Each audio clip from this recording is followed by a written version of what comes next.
Knowledge ग्राम international school Patna में शैक्षणिक सत्र 2026-27 के लिए नामांकन प्रक्रिया शुरू हो गई है।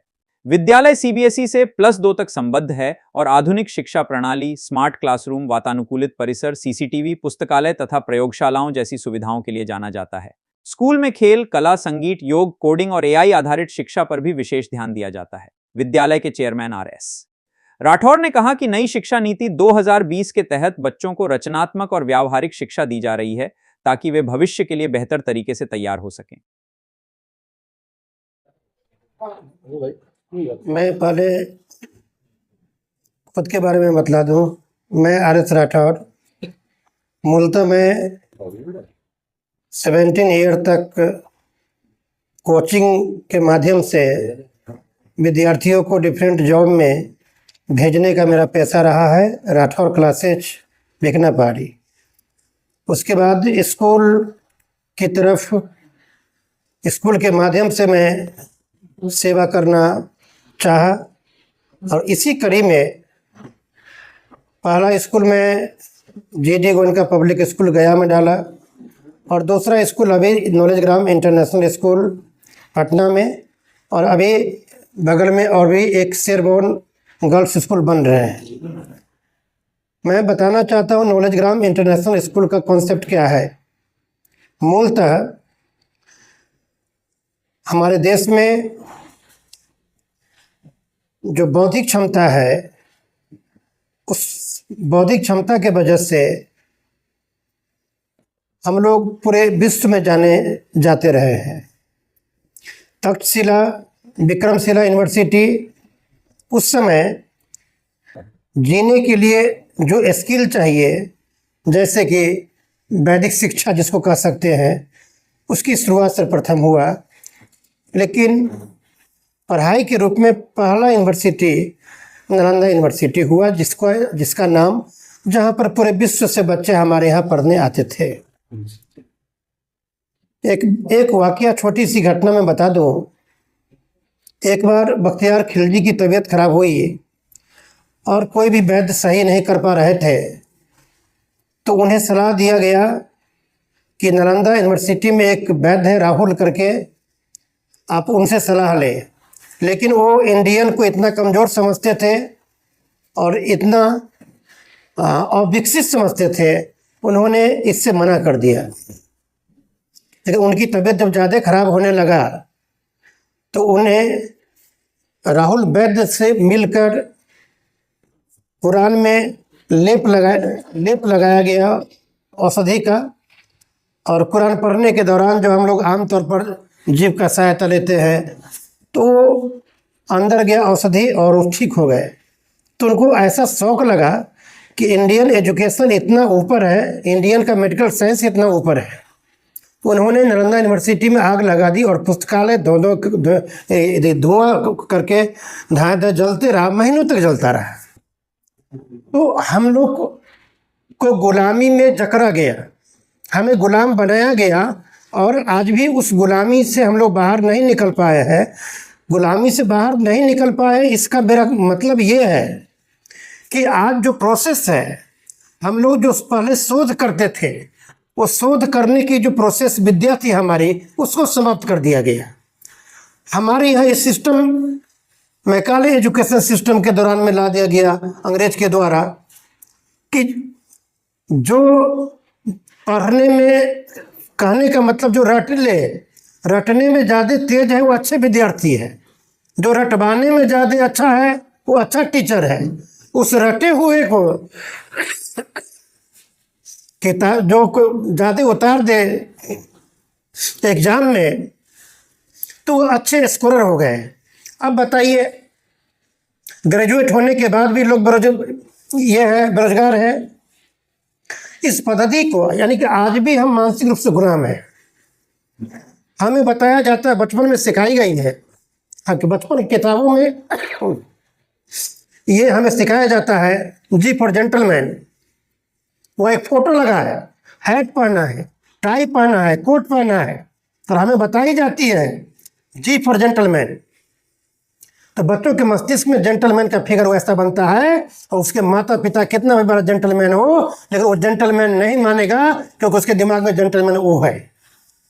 हमें सिखाया जाता है कि दिन का उल्टा रात होता है, हमें सिखाया जाता है कि गरीब का उल्टा अमीर होता है। आप बताइए कैसे होता है? ये हमें गुलामी के जंजीर से बाहर निकलने नहीं देने की ये कोशिश आज भी हमारे। आप बताइए, हम ये क्वेश्चन पूछना चाहते हैं, जिसका कलर फेयर है उसको सुंदर मानते हैं लोग, ये कैसे होगा भाई बताइए? और जिसका कलर थोड़ा सा कम है, जिसको हम लोग लेस कहते हैं या श्यामला बोलते हैं, वो खराब कैसे हो गया भाई? कोई बताए हमको? कहाँ लिखा हुआ है? अंग्रेजों का दिया हुआ है। आज भी हमारे दिमाग में साहेब है। अंग्रेज गोरा हुआ करते थे, तो साहेब का मतलब जो गोरा है वो साहेब है। हम अगर श्यामला है तो हम कमजोर है, कमतर है उससे। ये भेदभाव घर तक फैला हुआ है। तो नॉलेज ग्राम स्कूल एक सिस्टम नहीं, यह एक आपका है कि सौगंध है, एक नॉलेज ग्राम मुहिम है। हम इस सिस्टम के बियॉन्ड न्यू एजुकेशन पॉलिसी में इसे बताया गया है, लेकिन इसे एडॉप्ट करने में काफ़ी टाइम लगेगा। लोग मेंटली प्रिपेयर नहीं है। यहाँ पर जैसे कि मैं पूछता हूँ, लोग मैकेनिकल में बीटेक करके आते हैं, कोई एमटेक करके आते हैं, लेकिन एक बच्चा जो कि स्कूल के दहलीज पर कदम नहीं रखा है और वह वर्कशॉप में काम करता है, तो आप मान ले कि उस बच्चे को ज़्यादा नॉलेज है उसे एमटेक वाले से। तो हमारे यहाँ शोध विद्या को समाप्त कर दिया गया, हमें उससे बाहर निकलने की ज़रूरत है। मैंने 17 ईयर सेवा दिया है कोचिंग जगत को, और पूरे देश में सबसे ज़्यादा विद्यार्थी पढ़ाने के रिकॉर्ड आज भी हमारे पास है। सर, इस बार के नामांकन प्रक्रिया में क्या बदलाव होने में? सर एक सेकंड हम बता रहे हैं। तो ये संकल्प जो नॉलेज ग्राम का संकल्प है, बच्चों को ट्यूशन नहीं पढ़ानी है। मॉर्निंग में 4:30 में 4:30 बच्चे जगेंगे। बच्चे जगते हैं क्योंकि ईयरली राइजर बनाने से बच्चे स्वस्थ होते हैं, मदर स्वस्थ होती है। Healthy mother healthy family. अगर बच्चे हेल्दी नहीं हैं, अगर 5 दिन अब्सेंट हो जाएंगे, उनकी पढ़ाई बाधित हो जाती है, पूरे महीनों की पढ़ाई बर्बाद हो जाता है। और हम आप कोई हर लोग अपने बच्चों को नहीं पढ़ा सकते हैं, सब अपने काम में बिजी है। इसलिए शाम में 6 to 7 हम ट्यूशन भी प्रोवाइड करते हैं, ऑफलाइन ट्यूशन जो हमारे 20 किलोमीटर के रेडियस में है, वो बच्चे को यहाँ पहुँचाते हैं। हम ऑफलाइन ट्यूशन भी प्रोवाइड करते हैं, जो दूर है उसको ऑनलाइन ट्यूशन भी प्रोवाइड करते हैं। कहीं से बाहर से कोई हेल्प लेने की जरूरत नहीं है। और तीसरी बात यह है, हमारे जोर लैंग्वेज पर है, क्योंकि इंडिया में जो अपॉर्चुनिटीज है अच्छा हो, आने वाले दिन में भी अच्छा हो, लेकिन जो बच्चे आज छोटे हैं उन्हें 10 साल 12 साल के बाद में मार्केट में उतरकर चैलेंज का एक्सेप्ट करना पड़ेगा।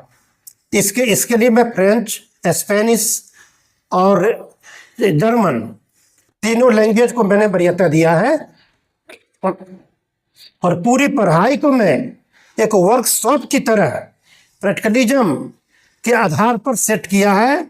हाइपोथेटिकलिज्म और थियोरिटिकलिज्म से काम नहीं चलेगा। हम विरोधी है अंग्रेजों का, जो आज भी हमें गुलामी मानसिकता, ये हमारी मानसिकता को गुलाम बनाया हुआ है। इससे हमें बाहर निकलने की जरूरत है। हम सभी युवाओं को प्रेरित करते हैं, एक मुहिम है। अभी एक हमारे भाई ने क्वेश्चन पूछा कि नामांकन की क्या प्रक्रिया है। नामांकन की हमारे यहाँ कोई प्रक्रिया नहीं है।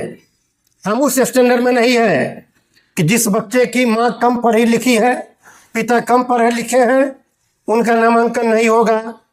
उनका प्रोसेस ये है, हम कहते हैं जिस बच्चे की माँ और पिता कम पढ़े लिखे हैं, उसमें उस बच्चे की क्या गलती है, उस बच्चे को हम बढ़ाएंगे। नामांकन की प्रक्रिया है, हम बच्चे को पहले एक बेसिक टेस्ट लेते हैं कि बच्चे अभी किस स्टैंडर्ड में जा सकते हैं, उसमें डालकर उस पर हम मेहनत करते हैं। और बता दूं, मैं प्रत्येक 15 दिनों पर पेरेंट को मैं बुलाता हूँ। मेरा एक टीम है, R&D टीम है, रिसर्च एंड डेवलपमेंट टीम है, जो पेरेंट को बुलाते हैं और दिखाते हैं कि देखिए आपके बच्चे आज इस लेवल पर हैं और आप क्या देखना चाहते हैं। जिस चीज़ को हम नहीं देखते हैं, यदि आप में कमी है तो आप अपने घर में कोई कमी देखते हैं तो हमें बताएं, और फिर हम 15 दिन का टाइम लेते हैं कि अगला 15 दिन में आइएगा तो आपका बच्चा ऐसा मिलेगा। और ये प्रक्रिया एक साइकिल के रूप में प्रत्येक 15 डे के दौरान में जो मेरा रिसर्च एंड डेवलपमेंट टीम है कंटिन्यू कर रहा है। तो स्कूलिंग में चेंज की जरूरत है। अच्छा, अब जो नेक्स्ट आपका सेशन चलेगा उसका विशेषता क्या रहेगा? जो कमिंग सेशन होगा 26-27 विशेषता अनडिफाइंड वर्ड है। मैंने कहा कि एक मुहिम है ये कि बच्चे की जो कोई भी बच्चे कमजोर बाबू नहीं होता है। इंटरेस्ट की बात है। आपको पत्रकारिता में इंटरेस्ट है तो आप उसमें आगे हैं, किसी को खेलने में इंटरेस्ट है उसमें आगे है। इंटरेस्ट लेवल की बात होती है। तो सबसे पहले हम बच्चों के इंटरेस्ट लेवल को आगे बढ़ाने के लिए हम 1 महीने 15 दिन का क्लास रखते हैं, जो कि एक ब्रिज क्लास होता है। ओनली बच्चे उसमें एंजॉय करते हैं, खेलते हैं, बॉक्सेज बनाते हैं, यानी कि एक्टिविटीज करते हैं ओनली, ताकि बच्चों का इंटरेस्ट लेवल बढ़ जाए, फैमिलियर हो जाए। बच्चे स्कूल ना आना पड़े इसकी बहाना ना बनाए, ताकि उसके जगह पर ये हो कि बच्चे को फीवर भी लगा रहे और पेरेंट रोके तो बच्चे ये छुपाए कि हमको फीवर लगा हुआ है, स्कूल आने के प्रयास करें। ये माहौल बनाने की जरूरत है। नामांकन के लिए जो आप बेसिक टेस्ट लेते हैं जी, तो वो पता कैसे चलेगा कि कब से है और कब टेस्ट देना है? बिल्कुल। इसकी जानकारी कहाँ से उपलब्ध होगी? ये वेबसाइट से भी आप जानकारी इकट्ठा कर सकते हैं। जी, वेबसाइट और बता दें। जी, हम वेबसाइट के माध्यम से पता कर सकते हैं। स्कूल का इंस्टाग्राम है, फेसबुक है, उसके माध्यम से भी वहाँ से पता कर सकते हैं। लेकिन ये शुरू हो चुका है। अभी कब शुरू हो गया है तक?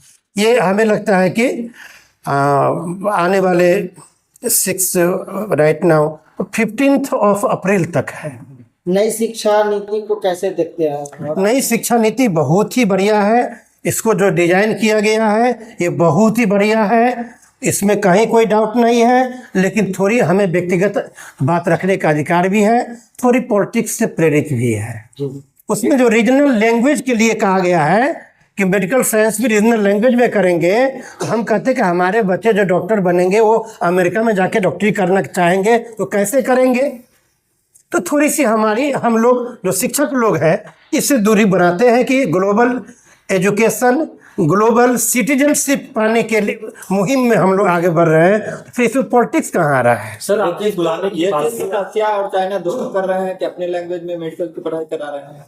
बिल्कुल करवा रहे हैं, अपना नहीं करवा रहे हैं बाबू। आप चाइना करवा रहे हैं तो आप मूंद कर ब्लाइंडली चाइना को आप अपने आप से आगे क्यों देखते हैं? हो सकता है कि चाइना इंटरनेशनल लैंग्वेज के और बढ़ावा और देते अपने बच्चों को, हो सकता है आपसे भी आगे रहते। सर, आपने गुलामी क्योंकि आप अभी पटना में हैं बाबू, आपको जाना पड़े सपोज लंदन, तो हो सकता है इससे बेहतर मौका मिल जाए, तो इसे देखना पड़ेगा। सर, आपने गुलामी की बात कहा कि अमीर मतलब गरीब, व्हाइट मतलब काला, इससे कैसे निपटेगा कॉलेज ग्राम इंटरनेशनल स्कूल? ये नॉलेज ग्राम इंटरनेशनल स्कूल ही नहीं, यह एक मुहिम है। हमें सही एजुकेशन बच्चों को देना पड़ेगा, ये भेदभाव से अलग करना पड़ेगा। यानी सही एजुकेशन, यानी कि मोरल एजुकेशन, सोशल वैल्यूज, ये बताना पड़ेगा कि हमारा सोशल वैल्यूज क्या था, हम क्या थे, पहले हमारा स्थान विश्व में कहाँ पर था, ये बताना पड़ेगा बच्चों को। अपनी मूल स्थिति, वो बच्चे हमारा देश क्या था, हम क्या है, ये बच्चों को बताना पड़ेगा। बच्चा धीरे धीरे, एक दिन में नहीं होगा लेकिन एक दिन जरूर होगा। आपके ये प्रयास लगातार होना चाहिए। तो आपकी संस्था के माध्यम से गरीब और इच्छुक बच्चों के लिए क्या मुहिम चलाई जाती है? क्या भविष्य गरीब बच्चे के लिए मेरा कोई मुहिम नहीं है, क्योंकि कोई बच्चा गरीब होता ही नहीं है। आपसे हाथ जोड़ के आग्रह करते हैं कि बच्चे को गरीब आज से कहना बंद कर दे। आप भी हमारे सामने बच्चे हैं, न जाने 10 साल के बाद में आप क्या बन जाएंगे, को किसने देखा है। हाँ, आप ये कह सकते हैं गरीब माता पिता अपने बच्चों को पढ़ाना चाहे तो उसको क्या सुविधा मिल सकती है। तो हम लोग देखते हैं कि जब जो गरीब माता पिता आते हैं तो वो कहाँ तक सक्षम है, उनकी इच्छा शक्ति कैसा है और उसके जगह पर हमने व्यवस्था बना रखा है कि आप अपने घर में आपकी जो महिला है कुछ तो बनाती होंगी खाने पीने का सामान, वो बनाकर हमारे यहाँ भेज दिया करे और हम स्टॉल लगाते हैं और हमारे यहाँ के ही बच्चे लंच पीरियड में उसको खरीद लेते हैं। इस तरह की 2-3 चीज़ें और चीज़ें हैं प्रिंटिंग के माध्यम से भी। तो हम उन्हें बात करके ये आपस में बैठ के सलूशन निकालने का प्रयास करते हैं। बहुत बहुत धन्यवाद।